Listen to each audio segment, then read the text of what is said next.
And for more on the Cobra Gold drills, I spoke to Greg Poling.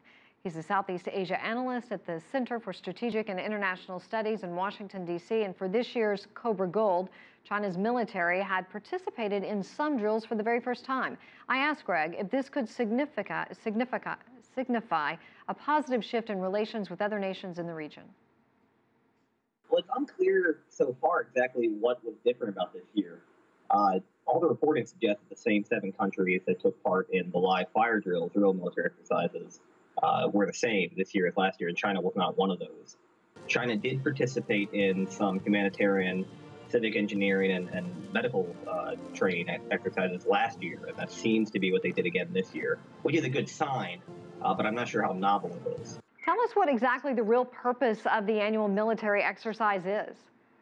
Well, today it's more about promoting cooperation and interoperability region-wide. You have 7 nations that take part actively in the real combat training, and up to 20 or so that take part in some fashion in either the staff exercises, tabletop training, or observe. So it's much more than just about the U.S.-Thailand relationship, which is how it started back in 1982. Would you say that this year's Cobra Gold remains unchanged after Thailand's 2014 coup, Greg? Well, it was definitely changed. It's clear that the U.S. contingent is considerably smaller than it was last year. The U.S. canceled most of the live fire drills, including the big amphibious landing exercise, and scaled it back so it focuses more on things like humanitarian assistance, disaster relief, military medicine.